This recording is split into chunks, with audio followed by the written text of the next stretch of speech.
قريبا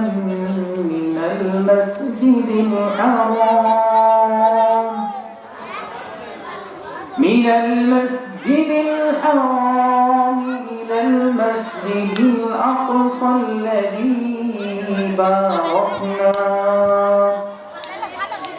باركنا حوله لنريه من آياتنا إنه هو السميع البصير. في شعر حبيبه ومحبوبه ومرسوله آمرا ومخبرا إن الله وملائكته يصلون على النبي يا أيها الذين آمنوا صلوا عليه وسلموا تسليما. اللهم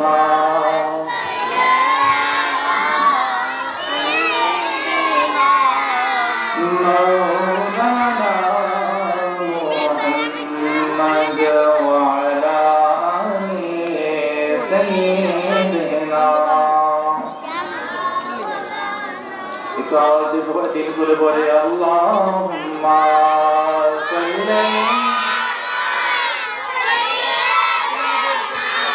مولانا محمد وعلى آل سيدنا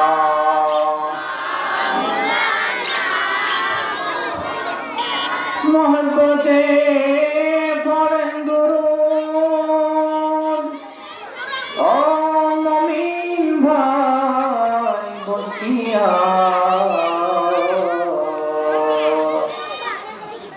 নবীর দুরূদ শোনেন নবী রওজা পাকে শুইয়া। আল্লাহুম্মা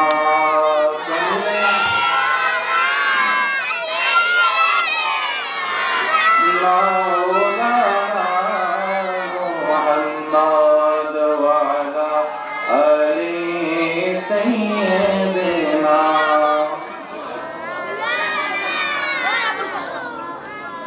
আমার প্রাণে খোঁজে মদিনা দিলে খোঁজে মদিনা নবীর প্রেমে হলাম দিওয়ানা।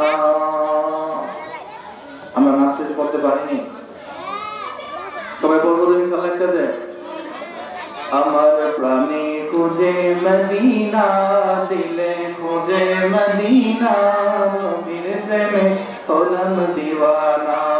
আমার প্রাণে খোঁজে দিলে খোঁজে নবীর প্রেমে হলাম দিওয়ানা। আমার প্রাণে খোঁজে দিলে খোঁজে নবীর প্রেমে হলাম দিওয়ানা। ওই সমুদ্র নাম জপিলে ওই সমুদ্র নাম জপিলে মনে রয় না বেদনা নবীর প্রেমে হলাম দিওয়ানা। প্রাণে খোঁজে মদিনা দিলে খোঁজে নবীর প্রেমে হলাম দিওয়ানা। নবীর প্রেমে আইরে কোন দেশে মোর নবীর বাড়ি ঘর মন মোরা ওরে বে খুঁজে সেই শহর। আইরে কোন দেশে মোর নবীর বাড়ি ঘর মন মোরা ওরে বে খুঁজে সেই শহর। সেইখানেতে অহরহ সেইখানেতে অহরহ সেইখানেতে অহরহ জারি রহমতের ঝর্ণা নবীর প্রেমে হলাম দিওয়ানা। আমরা নবীর প্রেমে আমার প্রাণে খুঁজে মদিনা দিলে খুঁজে নবীর প্রেমে হলাম দিওয়ানা। নবীর প্রেমে ইশকে অনুর দেশে অঙ্গে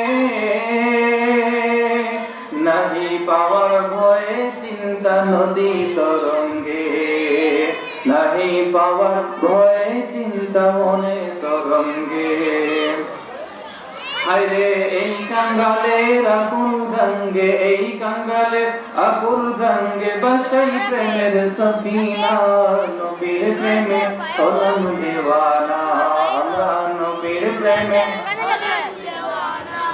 আমার প্রাণে খুঁজে মদিনা দিলে খুঁজে নবীর প্রেমে হলাম দেওয়ানা নবীর প্রেমে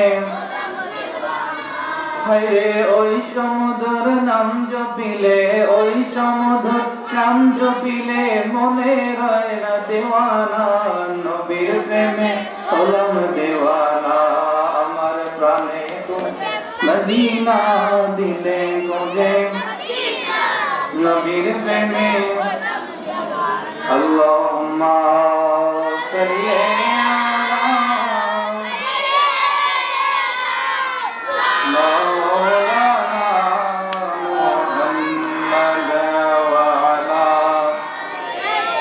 سيدنا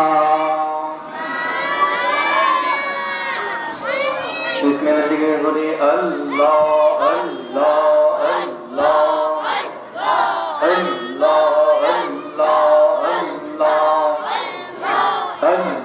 الله الله পাইলে নিরালাই গো নবী পাইলে নিরালাই আল্লাহ মাশাআল্লাহ আল্লাহ আল্লাহ আল্লাহ পাইলে নিরালাই গো নবী পাইলে নিরালাই আল্লাহ ওই কদমে চুমু খাবো ওই কদমে চুমু খাবো চরণ ধুলি মাখবো গায় পাইলে নিরালাই গো নবী পাইলে নিরালাই আল্লাহ আল্লাহ আল্লাহ আল্লাহ আল্লাহ Allah Allah Allah Allah Allah दिन रात कांदी शुभो नबी के पेटे दिन रात कांदी शुभो नबी के पेटे मोদের জন্য কান্দেন নবী ওই মদিনাতে আল্লাহ আল্লাহ মাশাআল্লাহ আল্লাহ আল্লাহ আল্লাহ আমি যাব কবরেতে কেউ তো যাবে না আমি যাব কবরেতে কেউ তো যাবে না দুই তিন দিন কাদার পরে মনে রাখবে না আল্লাহ আল্লাহ আল্লাহ আল্লাহ আল্লাহ আল্লাহ উম্মতের দিওয়ানা নবী উম্মতের পাগল নবী আছেন কাঁদিতে মোদের জন্য কান্দেন নবী ওই মদিনাতে হে মোদের জন্য কান্দেন নবী ওই মদিনাতে আল্লাহ Allah Allah Allah Allah Allah Allah Allah Allah Allah Allah Allah Allah পলকে জীবন দিয়ে দেব যদি নবী তুমি চাও পলকে জীবন দিয়ে দেব যদি নবী পলকে জীবন দিয়ে দেব যদি নবী ওগর দিয়া আমারে জীবনে একবার দেখা দাও হাবিবি ইয়া রাসূলুল্লাহ হাবিবি ইয়া হাবিবাল্লাহ হাবিবি ইয়া সবাই হাবিবি ইয়া হাবিবাল্লাহ পলকে জীবন দিয়ে দেব যদি নবী তুমি চাও পলকে জীবন দিয়ে দেব যদি ওগর দিয়া আমার জীবনে একবার দেখা দাও হাবিবি ইয়া রাসূলুল্লাহ হাবিবি ইয়া হাবিবাল্লাহ হাবিবি ইয়া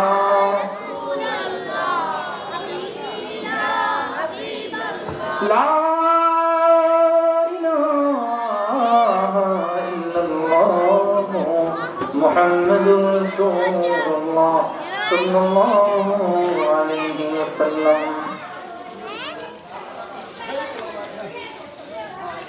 ঐতিহ্যবাহী বিনোদপুর সরকারি প্রাথমিক বিদ্যালয় প্রাঙ্গণে সুলতানুল হিন্দ আদায়ে রসুল হিন্দুস্তানের মগধহীন সম্রাট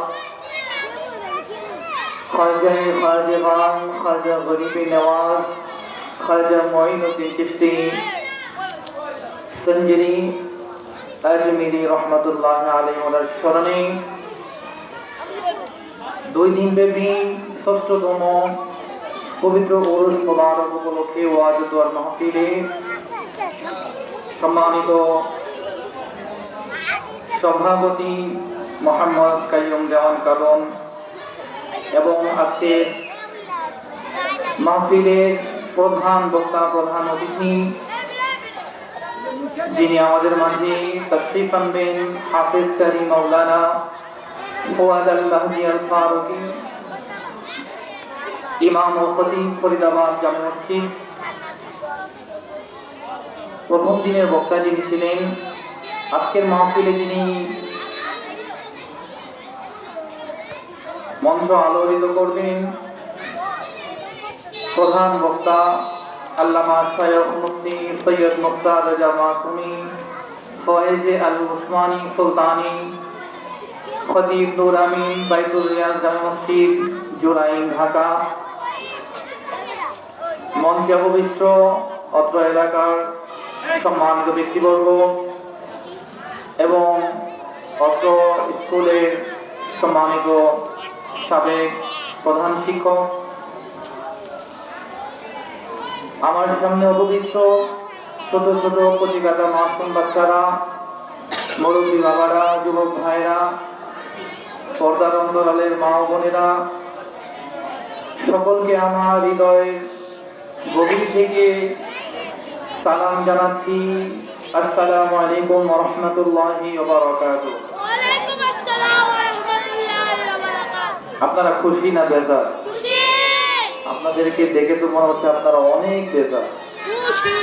কারণ গতকালকে রাত্রেও প্রায় 1টা পর্যন্ত সময় এখানে আপনারা ছিলেন, আজকেও এখানে। আগামীকালকে এখানে কি আপনাদের কাউকে আসবেন? আসতে হবে কাউকে? আসবো না। তো আমরা এই মাহফিল পেয়ে খুশি না বেজার? আর একটু আওয়াজ দিয়ে বলে খুশি না বেজার? আমরা যারা এখানে আছি তারা খুশি, ঠিক না? যারা বাহিরে আছে তারা খুশি না বেজার? বেজার এই জন্যই তারা এখানে এখনো আছে।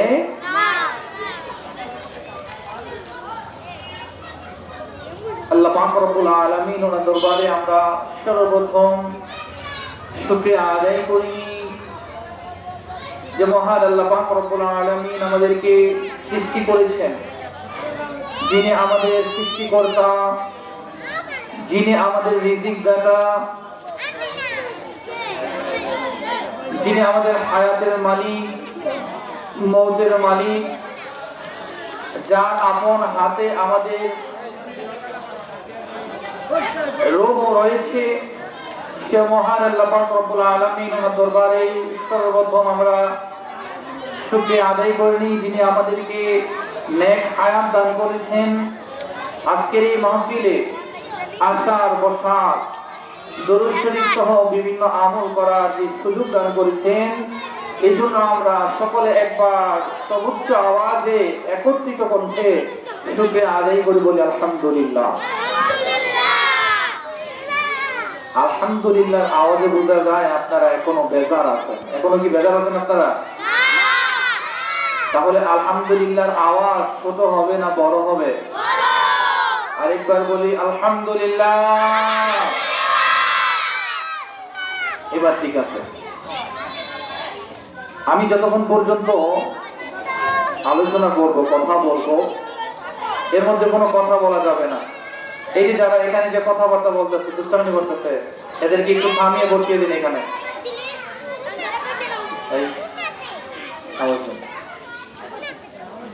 এবং সুবহানাল্লাহর আওয়াজ, আলহামদুলিল্লাহর আওয়াজ, আল্লাহু আকবারের আওয়াজ বড় হবে না ছোট হবে? আমরা আলহামদুলিল্লাহ বললাম, প্রশংসা করলাম কার?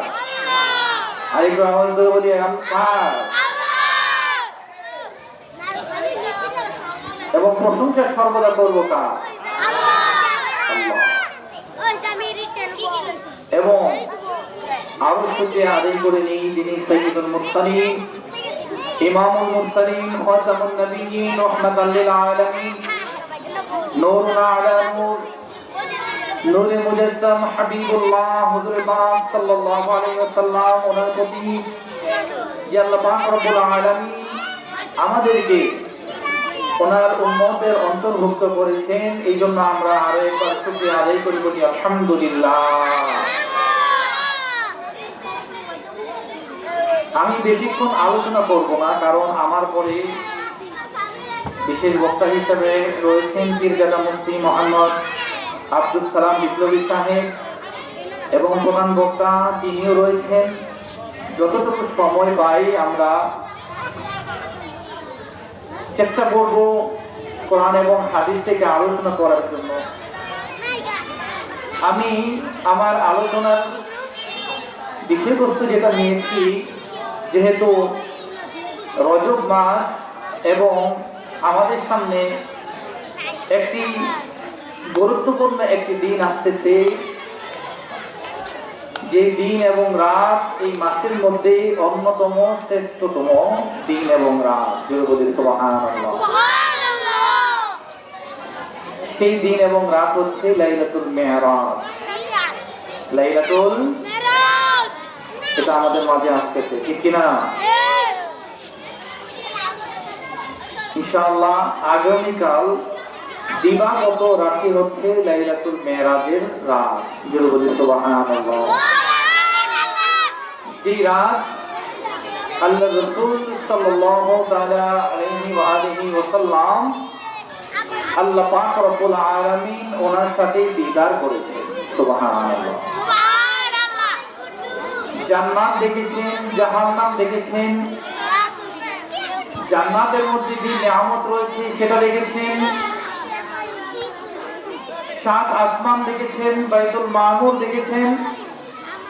অর্থাৎ আমাদের ঈমানের যে মূল বিষয়গুলো রয়েছে, যেগুলো না দেখে আমাদের বিশ্বাস করতে হয়, যার নাম হচ্ছে ঈমান। জোরে বলুন ঠিক কিনা? আমরা কি জান্নাত দেখেছি? আমরা কি জাহান্নাম দেখেছি? আসমান আমরা উপরের দিকে তাকালে দেখি, কিন্তু আসমানের নিকট আমরা কখনো যেতে পারবো? সেই ক্ষমতা আমাদের আছে? কিয়ামত পর্যন্ত সেই ক্ষমতা কোনো বিজ্ঞানী আবিষ্কার করতে পারবে? কারণ মহাবিশ্বের মধ্যে আল্লাহ পাক রব্বুল আলামিন এমন এমন ভয়ঙ্কর কিছু বিষয় রেখেছেন, যেগুলোকে অতিক্রম করে সেগুলোকে ওভারটেক করা এটা আদৌ কখনো সম্ভব না। এই জন্য মেরাজ অর্থাৎ আল্লাহ রাসূল সাল্লাল্লাহু আলাইহি ওয়াসাল্লাম তিনি যে 7 আসমান ভেদ করে আরশে আজিম পর্যন্ত আল্লাহ পাক রব্বুল আলামিন ওনার সাথে দিদার করেছেন, সাক্ষাৎ করেছেন, সেটা আধুনিক বিজ্ঞান তারা মানতে চায় না। জড়বাদী যারা রয়েছে তারা এটা কখনো বিশ্বাস করে না, কারণ বিজ্ঞানের জয়যাত্রা, বিজ্ঞানের দৌড় এই মঙ্গল গ্রহ পর্যন্ত বিস্তৃত। সর্বশেষ চাঁদের মধ্যে তারা গিয়েছিল, কিন্তু তার বাহিরে অতিক্রম করা এখনো সম্ভব হয় না।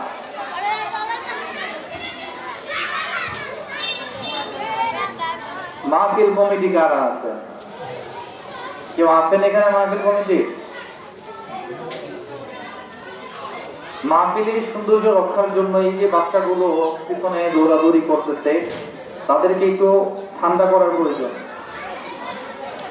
কারণ তাদের কারণে কথাও বলা যাচ্ছে না, যারা শুনবে তাদেরও ডিস্টার্ব হচ্ছে, ঠিক কিনা? এই যে পিছনের বাবুরা কথা বললে কিন্তু তাবারক দেওয়া হবে না আজকে তোমাদেরকে। হ্যাঁ,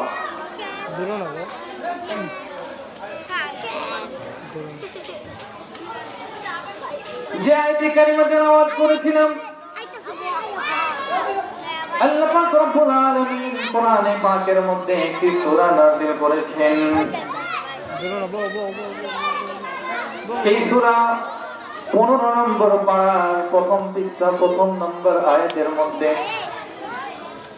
আমার আল্লাহ পাক রব্বুল আলামিন বলেন, সুবহানাল্লাযী আসরা বি'আবদিহি লাইলান মিনাল মাসজিদিল হারাম। সুবহানাল্লাহ বলে, মিনাল মাসজিদিল হারাম ইলাল মাসজিদিল আকসা আল্লাযী বারাকনা হাওলাহু লিনুরিয়াহু মিন আয়াতিনা ইন্নাহু হুয়াস সামিউল বাসীর। বলি আল্লাহু আকবার। আমার আল্লাহ পাক রব্বুল আলামিন বলেন, সুবহানাল্লাহ, বিস্ময়কর বিষয়, ভয়ঙ্কর একটি বিষয় আমার আল্লাহ পাক রব্বুল আলামিন সুবহান শব্দ দ্বারা প্রকাশ করতেছেন। আল্লাযী আসরা বি'আবদিহি লাইলান মিনাল মাসজিদিল হারাম। মহান আল্লাহ পাক রব্বুল আলামিন ওনার হাবিব বন্ধুকে ভ্রমণ করিয়েছেন, ইসরা করিয়েছেন। লাইলাম, রাতের কিয়দাংশ সময়ের মধ্যে মসজিদুল হারাম ইলাল মসজিদিল আকসা, মসজিদে হারাম থেকে মসজিদে আকসা পর্যন্ত ভ্রমণ করিয়েছেন। সুবহানাল্লাহ। মসজিদে হারাম থেকে বাইতুল মুকাদ্দাসের দূরত্ব তৎকালীন সময়ে, তখন দ্রুত যানবাহন ছিল না, উড়োজাহাজ ছিল না, প্লেন ছিল না। এখন অত্যাধুনিক যন্ত্র আবিষ্কৃত হওয়ার কারণে মুহূর্তের মধ্যে এক স্থান থেকে আরেক স্থানে যাওয়া সম্ভব হয়ে যায়। জোর বলুন ঠিক কিনা? আজ থেকে 1400 বছর পূর্বে ট্রেন ছিল না, বিমান ছিল না, যানবাহন বলতে শুধুমাত্র উট দিয়ে ভ্রমণ করত, ঘোড়া দিয়ে ভ্রমণ করত। আরববাসীদের বর্ণনা ক্রমে তাদের বয়ান অনুযায়ী তৎকালীন সময়ে বাইতুল্লাহ শরীফ থেকে মসজিদে আকসা পর্যন্ত যেতে 1 মাসের রাস্তা ছিল। সুবহানাল্লাহ। এই 1 মাসের রাস্তা আল্লাহ রাসূল সাল্লাল্লাহু আলাইহি ওয়াসাল্লাম যখন মেরাজ থেকে আসলেন সকালবেলা বাইতুল্লাহ শরীফ খানায় কাবার মধ্যে বসে আছেন। আবু জাহেল ওই রাস্তা দিয়ে অতিক্রম করতেছিল। পথের মধ্যে যখন আল্লাহ নবী সাল্লাল্লাহু আলাইহি ওয়াসাল্লাম ওনার সাথে সাক্ষাৎ হয়ে গেল, আর জিজ্ঞেস করতেছে, ভাতিজা আজকে নতুন কোন খবর আছে কিনা? কারণ আবু জাহেল সব সময় আল্লাহ রাসূল সাল্লাল্লাহু আলাইহি ওয়াসাল্লাম ওনাকে ঠাট্টা বিদ্রুপ করত। জোর বলি নাউযু বিল্লাহ। সবচেয়ে বেশি পরিমাণ যে কষ্ট দিয়েছে আল্লাহ রাসূল সাল্লাল্লাহু আলাইহি ওয়াসাল্লামকে সে হচ্ছে আবু জাহেল। জোর বলি ঠিক কিনা? আবু জাহেল বলতেছে,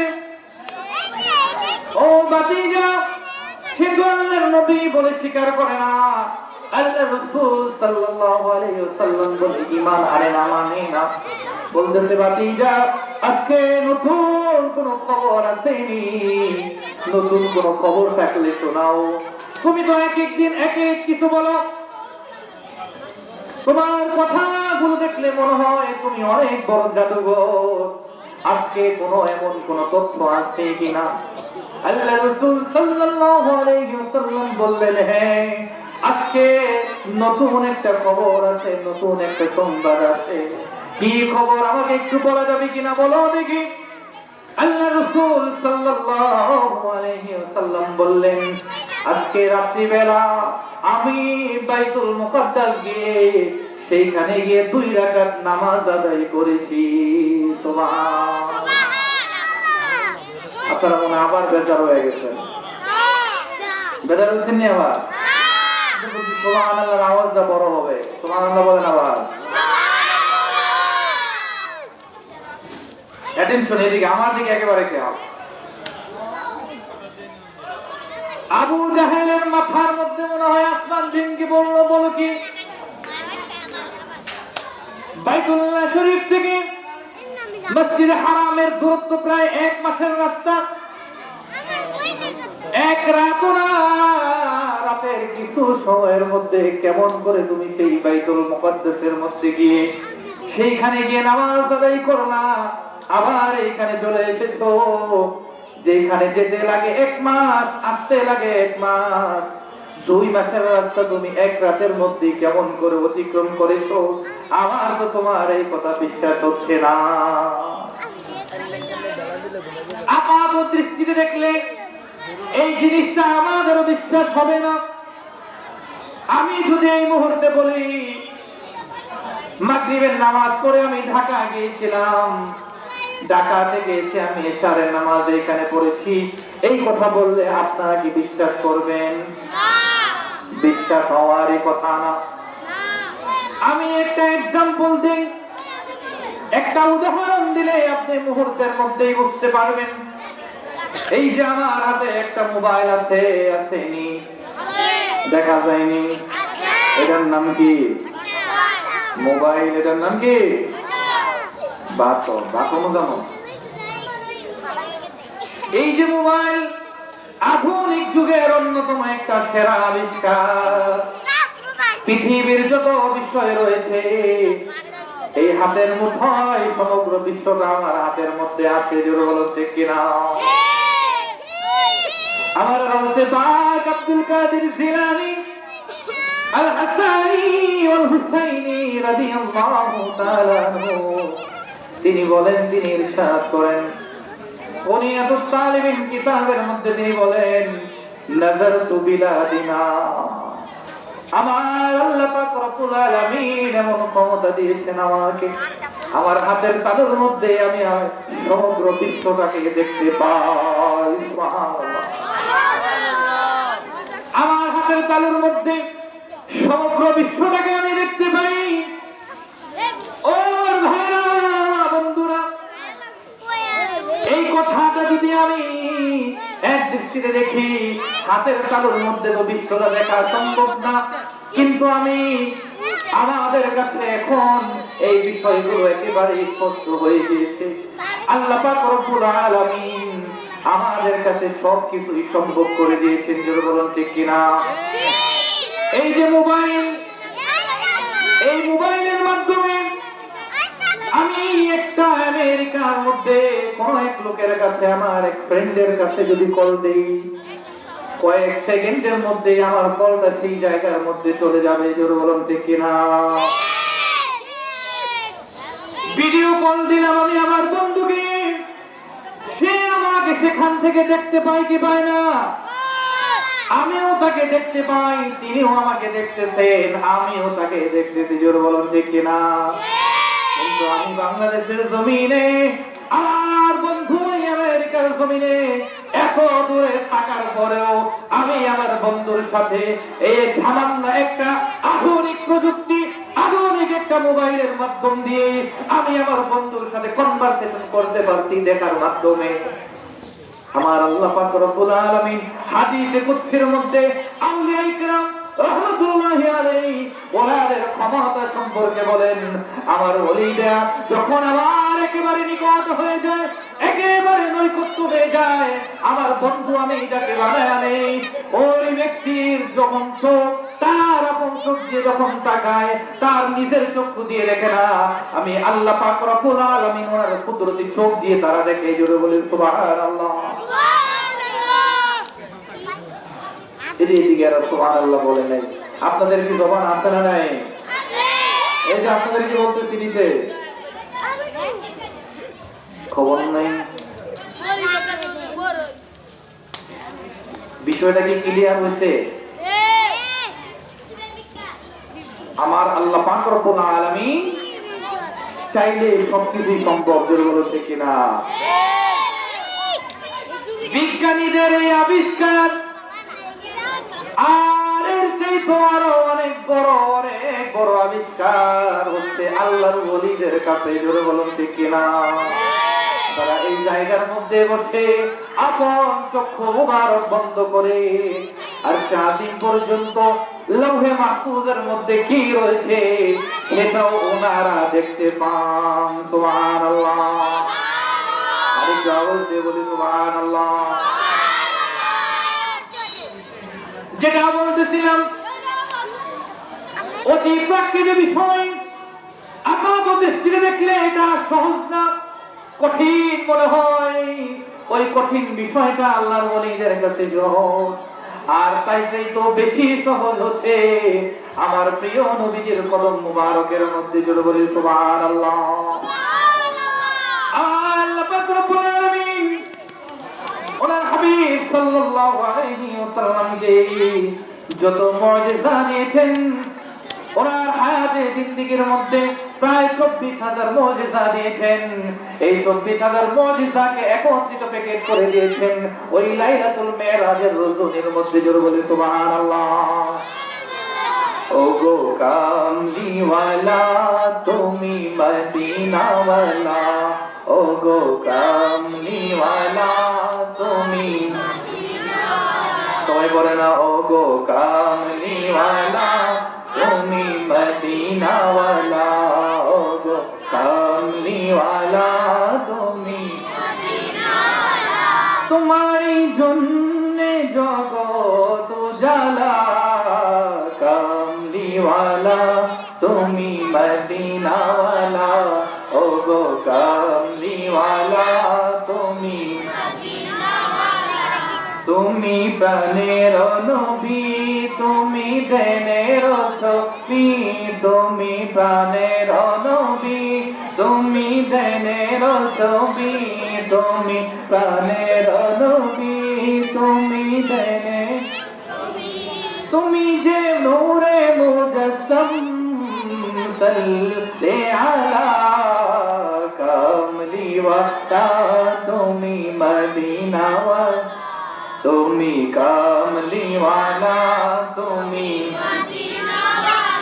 তুমি নয়নের তারা, তুমি হৃদয়ের তারা, তুমি নয়নের তারা, তুমি হৃদয়ের তারা, তুমি নয়নের তারা, তুমি স্বপ্নে দেখা দাও নূরেওয়ালা, वाला তুমি মদিনা वाला তুমি কামলি वाला তুমি ओ गो कामली वाला তুমি মদিনা वाला ओ गो कामली वाला। এবার আবু জাহেল বলতেছিল, ও ভাতিজা, আমি তো খানায় কাবার মধ্যে একা, তুমিও একা, আমাকে একা পেয়ে তুমি আবার আমার সাথে ছল চাতুরি করতেছো কিনা, মিথ্যা কথা বলতেছো কিনা? যদিও জীবনে কোনোদিন এই যে 53টা বয়স অতিবাহিত হয়ে গেল, তোমাকে জীবনে কোনোদিন মিথ্যা কথা বলতে শুনি নাই। জোরে জোরে বলি সুবহানাল্লাহ। মক্কার কাফেররা পর্যন্ত প্রিয় নবীকে উপাধি দিয়েছিল আল আমিন। প্রিয় নবীর কাছে ওনাদের সম্পদ আমানত দিয়ে যেত, অন্য কোন কাফের মুশরিকের কাছে সম্পদ রাখতো না, কারণ তাদের কাছে যদি 100 টাকা রাখতো, তার কাছ থেকে যখন আবার টাকা আনতে যাইতো, সেখান থেকেই 90 টাকা তারা খেয়ে ফেলতো। জোরে বলুন ঠিক কিনা? এই স্বভাব এখন আমাদের মাঝে আছে না নাই? আরেকটু জোরে বলে আছে না নাই? আমার উদ্ধারিত আমাদের মাঝে নেই। কিন্তু প্রিয় নবীর আদর্শ হচ্ছে, তোমার কাছে যেই বস্তু যেই সম্পদটা তোমার কাছে দেওয়া হয়েছে, সেটা অপরের কাছে পরিপূর্ণ সেইভাবে তোমাকে ফেরত দিতে হবে, কারণ এটা তোমার কাছে আমানত। এই আমানতের খেয়ানত করা যাবে না। জোরে বলুন ঠিক কিনা? এবার আবু জাহেল ডাক দিয়ে বলল, আমি আমার কওমের লোকদের, কুরাইশের বড় বড় নেতা রয়েছে, তাদেরকে ডাক দিই, তাদেরকে এইখানে নেই, তাদের সামনে তুমি কি এই কথাটা কি বলতে পারবে? এবার আল্লাহ রাসূল সাল্লাল্লাহু আলাইহি ওয়াসাল্লাম বললেন, ও আবু জাহেল চাচা, আপনার যাকে ইচ্ছা আপনি তাকে আনান, আমার সত্য কথা বলতে কোনো আমি দ্বিধা করি না, আপনার যাকে মন চায় তাকেই ডাকুন। এবার আবু জাহেল কুরাইশের বড় বড় নেতাদের নাম ধরে অমুক অমুক নাম ধরে রাখতেছে, আর সবাই এখানে চলে আসলো। এবার আবু জাহেল ভাতিজাকে ডাক দিয়ে বলল, নূর নবীকে ডাক দিয়ে বলল, ভাতিজা, তুমি একটু আগে আমাকে যে কথাটা বলতেছিলা, ওই কথাটা তুমি আবার একটু বলো। এবার রাসূল সাল্লাল্লাহু আলাইহি ওয়াসাল্লাম বললেন,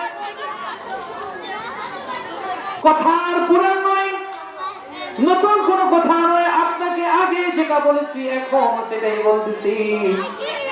আজকের এই রাতে রজবের 27তম রাত, একেবারে সুবহে সাদিকের শেষ সময়ে আমি এখান থেকে বাইতুল মুকাদ্দাসে গিয়ে নামাজ আদায় করেছি, এবং সেখান থেকে প্রথম আসমান, দ্বিতীয় আসমান, তৃতীয় আসমান, চতুর্থ আসমান, পঞ্চম আসমান, ষষ্ঠ আসমান, সপ্তম আসমান, বাইতুল মামুর, লাউহে মাহফুজ, জান্নাত জাহান্নাম অতিক্রম করে, আরশে আজিম অতিক্রম করে, আল্লাহ পাক রব্বুল আলামিন ওনার ৭০,০০০ পর্দা ভেদ করে আল্লাহ পাক রব্বুল আলামিনের সাথে দিদার করে এসেছি। সুবহানাল্লাহ। আওয়াজে বলা সুবহানাল্লাহ। আরেকটু আওয়াজ দিয়ে বলেন সুবহানাল্লাহ। এই কথা বলার পরে আবু জাহেল তার কওমের লোকদের মধ্যে কিছু সংখ্যক কাফের, তারা ব্যবসা করার জন্য বিভিন্ন রাস্তায় তারা ভ্রমণ করেছে, তাদের মধ্যে অনেকে বাইতুল মুকাদ্দাসে তারা গিয়েছিল। বাইতুল মুকাদ্দাস সম্পর্কে তারা অনেক কিছুই জানে। তারা এটাও জানে আল্লাহ রাসূল সাল্লাল্লাহু আলাইহি ওয়াসাল্লাম কোনদিন বাইতুল মুকাদ্দাসে যান নাই। বাইতুল মুকাদ্দাস সম্পর্কে আল্লাহ রাসূল সাল্লাল্লাহু আলাইহি ওয়াসাল্লাম তেমন কিছুই জানে না। এবার আবু জাহেল বলল, ভাতিজা, তোমার কথা যদি সত্য হয়, তোমার বাণী যদি সত্য হয়, তাহলে আমাদের কিছু প্রশ্নের উত্তর দাও, আমাদেরকে এটা বলো, বাইতুল মুকাদ্দাসের মধ্যে কয়টা দরজা রয়েছে, কয়টা জানালা রয়েছে? সুবহানাল্লাহ বলেন। আল্লাহ রাসূল সাল্লাল্লাহু আলাইহি ওয়াসাল্লাম এই কথা শোনার পরে একটু আকাশের দিকে করলেন। আল্লাহ রাসূল সাল্লাল্লাহু আলাইহি ওয়াসাল্লাম মনে মনে বললেন, আল্লাহ পাক রব্বুল আলামিন আপনার দাওয়াতে আমি গিয়েছিলাম আপনার সাথে সাক্ষাৎ করার জন্য। বাইতুল মুকাদ্দাসের মধ্যে গিয়ে সেইখানে নামাজ আদায় করেছি। বাইতুল মুকাদ্দাসের দরজা, জানালা, চৌকাঠ কি কি রয়েছে এত কিছু আমি তো দেখি নাই, পরিরক্ষণ করি নাই ওইভাবে। এবার আল্লাহ পাক রব্বুল আলামিন জিবরাইল আলাইহিস সালাতু ওয়াস সালামকে বললেন, ও জিবরাইল তাড়াতাড়ি যাও আমার বন্ধুর নিকট বাইতুল মুকাদ্দাসটা ওইখান থেকে উঠিয়ে আমার নবীজির চোখের সামনে নিয়ে তুলে ধরো। সুবহানাল্লাহ। জিবরাইল আলাইহিস সালাতু ওয়াস সালাম সাথে সাথেই বাইতুল মুকাদ্দাসের চিত্রটা, বাইতুল মুকাদ্দাসটা আল্লাহ রাসূল সাল্লাল্লাহু আলাইহি ওয়াসাল্লাম ওনার চোখের সামনে তুলে ধরলেন। সুবহানাল্লাহ। আবার আল্লাহ রাসূল সাল্লাল্লাহু আলাইহি ওয়াসাল্লাম ওই যে বাইতুল মুকাদ্দাস দেখে দেখে কতটা জানালা, কতটা দরজা, কতটা চৌকাঠ, অর্থাৎ ওই কাফেরদের যে প্রশ্ন ছিল ওই প্রশ্নগুলোর উত্তর সঠিকভাবে দিয়ে দিলেন। সুবহানাল্লাহ। এবার তারা বলল, হ্যাঁ ঠিকই তো আছে, যে বিষয়গুলো বলতেছে, যে দরজার বর্ণনা দিচ্ছেন, যে চৌকাঠের বর্ণনা দিচ্ছেন, এই জানালাগুলোর বর্ণনা দিচ্ছেন, সবকিছুই তো ঠিক আছে। জোরে জোরে বলি সুবহানাল্লাহ। এই অবস্থান দেখেন ওইখানের মধ্যেই, ওই সময়ের মধ্যেই কিছু সংখ্যক কাফের তারা সাথে সাথে আল্লাহ রাসূল সাল্লাল্লাহু আলাইহি ওয়াসাল্লাম ওনার কদমের মধ্যে পড়ে বললেন, ইয়া রাসূলুল্লাহ, ইয়া হাবিবাল্লাহ, আমরা সাক্ষ্য দিচ্ছি আল্লাহ ছাড়া আর কোনো মাবুদ নাই, আর আপনি হচ্ছেন আল্লাহ পাক রব্বুল আলামিন ওনার রাসূল। জোরে জোরে বলি সুবহানাল্লাহ। তারা ঈমান এনে মুসলমান হয়ে গেলেন, ইসলামের ছায়া তলে চলে আসলেন। ওই আবু জাহেল কাফের কাফের, তার কপালের মধ্যে ঈমান জুটলো না। জোরে বলেন ঠিক কিনা? আবু জাহেল সেখান থেকে চলে গেল। সেখান থেকে যে রাস্তা দিয়ে হাঁটতেছে, পথের মধ্যে আবু বকর সিদ্দিক রাদিয়াল্লাহু তাআলা আনহু ওনার সাথে সাক্ষাৎ হয়ে গেল। আবু বকর সিদ্দিক রাদিয়াল্লাহু তাআলা আনহু ওনার সাথে যখন সাক্ষাৎ হলো, আবু বকর সিদ্দিক রাদিয়াল্লাহু তাআলা আনহুকে বললেন, হে আবু বকর সিদ্দিক রাদিয়াল্লাহু তাআলা আনহু, আপনার যিনি বন্ধু, আপনার যিনি হাবিব, এতদিন পর্যন্ত ওনাকে জাদুকর মনে করতাম, আজকে তো উনি পাগল হয়ে গিয়েছেন। পাগলের মতো কি প্রলাপ বকতেছেন? জোরে জোরে বলি নাউযুবিল্লাহ।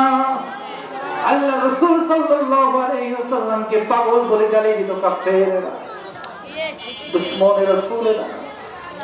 আবু জাহেল বলল, বাতিজাকে এতদিন জাদুকর মনে করতাম, তিনি আমাদেরকে জাদু দেখান, আজকের পরিপূর্ণ পাগল হয়ে গিয়েছে।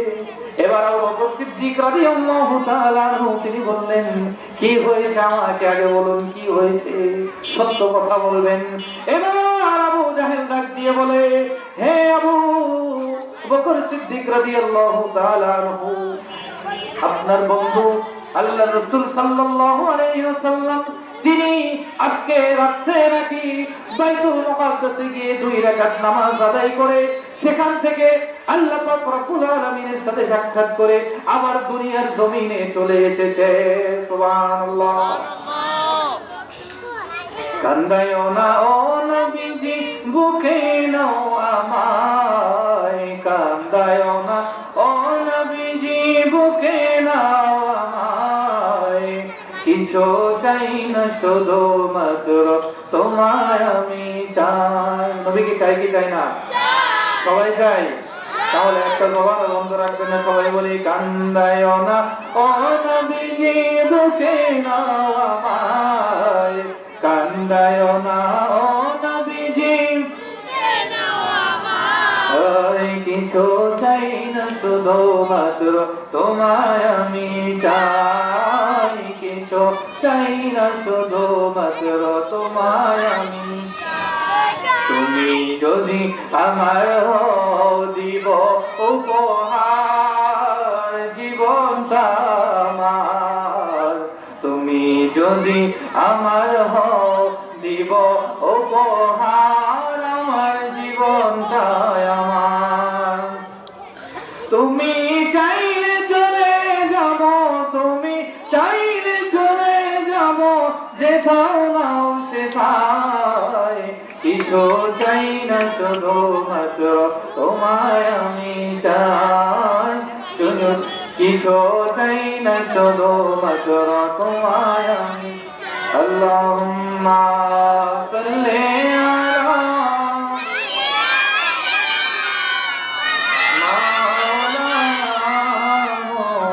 محمد वाला सैयदना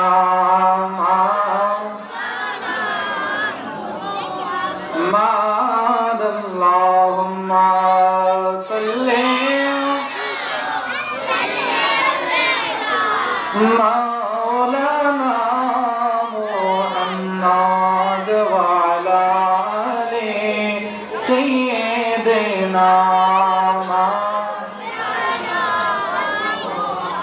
मेरा देते गलेन नबीजी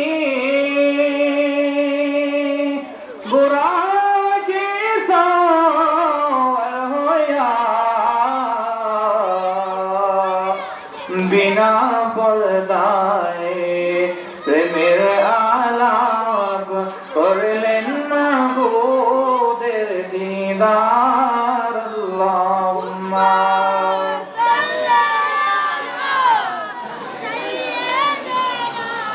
मौलाना मुहम्मद वाला अली सैयदना।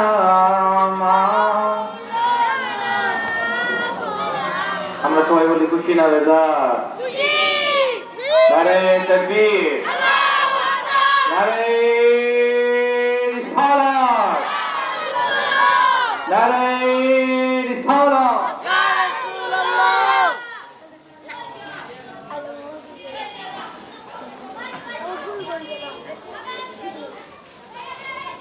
যেটা বলতেছিলাম, আবু বকর সিদ্দিক রাদিয়াল্লাহু তাআলা আনহু,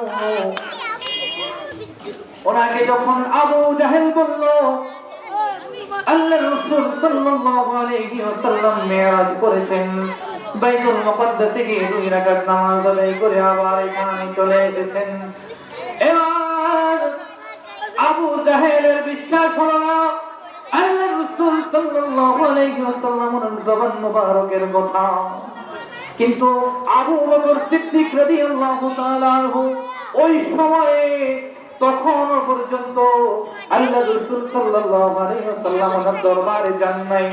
ওনার জবান মুবারক থেকে এই কথাটা, মেরাজের কথাটা শুনেন নাই। সর্বপ্রথম আবু জাহেলের মুখ থেকে মেরাজের কথাটা শুনে আবু বকর সিদ্দিক রাদিয়াল্লাহু তাআলা আনহু সাথে সাথে চিল্লায়ে বলে উঠলেন, এই কথাটা আমি পরিপূর্ণভাবে বিশ্বাস করি। সুবহানাল্লাহ।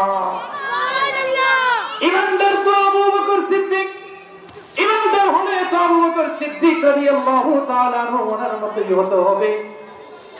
চিন্তা ফিকির না করে, গবেষণা না করে যখন যেটাই বলা হবে সেই কথার উপর পরিপূর্ণভাবে ঈমান আনতে হবে। জোরে বলেন ঠিক কিনা? আবু বকর সিদ্দিক রাদিয়াল্লাহু তাআলা আনহু বললেন, এই কথাটা তো, এই যে মেরাজের কথাটা তুমি আমাকে বললা, এটা তো একটা বিষয়, এটা একটা মুজিজার অংশ। তার চাইতেও বড় অলৌকিক বিষয় হচ্ছে আল্লাহর রাসূল সাল্লাল্লাহু আলাইহি ওয়াসাল্লাম ওনার দরবারে আল্লাহ পাক রব্বুল আলামিন ওনার পক্ষ থেকে পয়গাম নিয়ে, ওহী নিয়ে জিবরাইল আলাইহিস সালাতু ওয়াস সালাম ওনার কাছে আসে। জোরে জোরে বলে সুবহানাল্লাহ। এটা তো আরো আশ্চর্যজনক বিষয়। আল্লাহর রাসূল সাল্লাল্লাহু আলাইহি ওয়াসাল্লাম ওনার কাছে জিবরাইল আলাইহিস সালাতু ওয়াস সালাম ওহী নিয়ে আসেন। চিল্লায়ে বলি আল্লাহু আকবার। আমার বন্ধুরা, আমার মেরাজ যদি গুরুত্বপূর্ণ একটা বিষয়, আজকে একজন লোক বের হয়ে গিয়েছে, তারা মেরাজুন নবী সাল্লাল্লাহু আলাইহি ওয়াসাল্লামকে অস্বীকার করে। জোরে জোরে বলি নাউযুবিল্লাহ। তারা বলে মেরাজ সশরীরে হয় নাই, মেরাজ ঘুমন্ত অবস্থায় আল্লাহ রাসূল সাল্লাল্লাহু আলাইহি ওয়াসাল্লাম ঘুমিয়েছিলেন, শব্দের মাধ্যমে মেরাজ হয়েছে। জোরে বলেন নাউযুবিল্লাহ। মেরাজ হয়েছে সশরীরে, একেবারে জলজান্ত দেহ নিয়ে, একেবারে উপস্থিত ভাবে আল্লাহ রাসূল সাল্লাল্লাহু আলাইহি ওয়াসাল্লাম মেরাজ করেছেন। জোরে বলি সুবহানাল্লাহ। আবার আরেকজন বলে আল্লাহ রাসূল সাল্লাল্লাহু আলাইহি ওয়াসাল্লাম মেরাজের রাতে আল্লাহ পাক রব্বুল আলামিনকে দেখেন নাই, জিবরাইল আলাইহিস সালাতু ওয়াস সালামকে দেখেছেন। জোরে বলে নাউযুবিল্লাহ। জিবরাইল আলাইহিস সালাতু ওয়াস সালামকে তো শুরুতেই দেখেছেন। জোরে বলেন ঠিক কি না? এখানে সাত আসমান ভেদ করে ওই জায়গায় গিয়ে জিবরাইল আলাইহিস সালাতু ওয়াস সালামকে দেখার প্রয়োজন নাই। জোরে বলেন ঠিক কি না? এই জন্য এই সকল ফিতনাবাদ থেকে আমাদেরকে দূরে থাকতে হবে। জোরে বলে ঠিক কিনা? কারণ আল্লাহ রাসূল সাল্লাল্লাহু আলাইহি ওয়াসাল্লাম ওনার মেরাজ যদি সশরীরে না হয়ে থাকে, মেরাজ যদি স্বপ্নযোগ্য হয়ে থাকতো, তাহলে আল্লাহ পাক রব্বুল আলামিন সূরা ইসরার মধ্যে বলেছেন সুবহানাল্লাযী আসরা বিআবদিহি। আল্লাহ পাক রব্বুল আলামিন ওনার বান্দাকে, ওনার হাবিবকে, ওনার বন্ধুকে মেরাজ করিয়েছেন। জোরে বলি সুবহানাল্লাহ। এখানে বিআবদিহি আবদুন শব্দ ব্যবহার করেছেন। আবদ তাকে বলা হয়, বান্দা তাকে বলা হয় যার মধ্যে দেহের মধ্যে রূহ আছে। জোরে বলো ঠিক কিনা? আমাদের শরীরে রূহ আছে না নাই? আরেকটা জোরে বলি, আমাদের শরীরে রূহ আছে না নাই? রূহ যদি না থাকে তাহলে আমাকে আর মানুষ বলবে না, আমাকে বলবে না। জোরে বলো ঠিক কিনা? আমার আর কথা বলার কোনো শক্তি থাকবে? কোনো কিছু দেখার শক্তি থাকবে? কোনো কিছু শোনার শক্তি থাকবে? এই জন্য আবদুন তাকে বলা হয় যিনি জীবিত আছেন, যার দেহের মধ্যে রূহ আছে, তাকে বলা হয় আবদুন। আর আমার আল্লাহ পাক রব্বুল আলামিন বলেছেন সুবহানাল্লাযী আসরা বিআবদিহি। আমার আল্লাহ পাক রব্বুল আলামিন ওনার হাবিব বন্ধুকে মেরাজ করিয়েছেন, সশরীরে মেরাজ করিয়েছেন। এটাই হচ্ছে 1400 বছর থেকে এখন পর্যন্ত আহলুস সুন্নাত ওয়াল জামাতের আকীদা, সাহাবায়ে کرام রাদিয়াল্লাহু তাআলা আনহুম ওনাদের আকীদা, চার খলিফা ওনাদের আকীদা। জোরে জোরে বলি সুবহানাল্লাহ। সুতরাং আল্লাহ রাসূল সাল্লাল্লাহু আলাইহি ওয়াসাল্লাম ওনার মেরাজ হয়েছে সশরীরে। জোরে বলো ঠিক কিনা? এই জন্য আগামীকাল রাতটাই হচ্ছে সেই মেরাজুন নবীর রাত, যে রাত্রিতে আল্লাহ রাসূল সাল্লাল্লাহু আলাইহি ওয়াসাল্লাম উম্মতের জন্য, আমাদের জন্য 5 ওয়াক্ত নামাজ নিয়ে এসেছিলেন। জোরে বলি সুবহানাল্লাহ। আল্লাহ পাক রব্বুল আলামিন ওনার বান্দার জন্য, আল্লাহ রাসূল সাল্লাল্লাহু আলাইহি ওয়াসাল্লাম ওনার উম্মতের জন্য 50 ওয়াক্ত নামাজ ফরজ করেছিলেন। কিন্তু আল্লাহ রাসূল সাল্লাল্লাহু আলাইহি ওয়াসাল্লাম এই 50 ওয়াক্তকে কমাতে কমাতে কমাতে কমাতে 5 ওয়াক্ত এনেছেন। কত ওয়াক্ত? আরেকটু জোরে বলে কয় ওয়াক্ত? আমরা মনে নামাজ পড়ি না, নামাজ পড়িনি। নামাজ কয় ওয়াক্ত? 5 ওয়াক্ত। ফজর, যোহর, আসর, মাগরিব। এখন কোন নামাজ পড়ে আসলাম? আপনারা পড়ছেন সবাই নামাজ? আলহামদুলিল্লাহ। এই 50 ওয়াক্ত নামাজ থেকে 5 ওয়াক্ত করে কমাতে কমাতে নামাজ নিয়ে আসলেন কয় ওয়াক্ত? আর সর্বশেষ যখন এই 5 ওয়াক্ত নামাজ নিয়েও মুসা কালিমুল্লাহ আলা নবিয়িনা আলাইহিস সালাতু ওয়াস সালাম যখন বললেন ইয়া রাসূলুল্লাহ ইয়া হাবিবাল্লাহ, আমার উম্মতের উপর 2 ওয়াক্ত নামাজ মাত্র ফরজ ছিল, এই 2 ওয়াক্ত নামাজ আমার উম্মত পড়তে পারেনি, কিন্তু আপনার শেষ জামানা আখির জামানার উম্মত তারা তো আরো অনেক বেশি বেখেয়াল হয়ে যাবে, এই 5 ওয়াক্ত নামাজ বলে তারা পড়তে পারবে না। তখন আল্লাহ রাসূল সাল্লাল্লাহু আলাইহি ওয়াসাল্লাম তিনি বললেন হে মুসা আলাইহিস সালাতু ওয়াস সালাম, আমি তো আর কমাতে দিতে পারবো না, আমার তো এই 5 ওয়াক্ত নামাজ থেকে আরো কমাতে লজ্জাবোধ হচ্ছে। তখন আল্লাহ পাক রব্বুল আলামিন ইলহাম করলেন ওই জায়গার মধ্যে আল্লাহ রাসূল সাল্লাল্লাহু আলাইহি ওয়াসাল্লামের উপর, ইয়া রাসূলুল্লাহ ইয়া হাবিবাল্লাহ, আমি 50 ওয়াক্ত নামাজ ফরজ করেছিলাম, সেখান থেকে 5 ওয়াক্ত নামাজ আপনি নিয়েছেন, এই 5 ওয়াক্ত নামাজই আমি তবে আমার বান্দার জন্য আমি কবুল করলাম। আপনার কোন উম্মত, আমার কোন বান্দা প্রতিদিন যদি 5 ওয়াক্ত নামাজ আদায় করে, আমি তাকে, আমার ওই বান্দাকে 50 ওয়াক্ত নামাজের সওয়াব তার আমলনামায় লিখে দিব। সুবহানাল্লাহ। আর একটু আওয়াজ দিয়ে বলি সুবহানাল্লাহ। ওই নামাজ পড়ার দরকার আছে নি?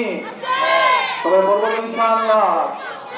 আল্লাহ পাক রব্বুল আলামিন আমাদের সকলকে নামাজি বানায় দেখ, সকলে বলি আমিন। আমার তাওফীক ইল্লা বিল্লাহ। আসসালামু আলাইকুম ওয়া রাহমাতুল্লাহি ওয়া বারাকাতুহু।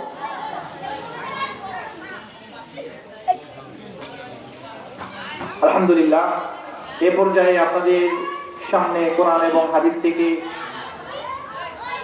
আলোচনা নিয়ে আসছেন হযরত হাফিজ মাওলানা মুফতি মোহাম্মদ সাইদুল ইসলাম দৌলতপুরি সাহেব বাদাজিলুল আলিয়া, ইমাম ও খতিব দক্ষিণ দিনাজপুর গাউসুল আজম জামে মসজিদ, অর্থাৎ আমাদের মসজিদের সম্মানিত ইমাম।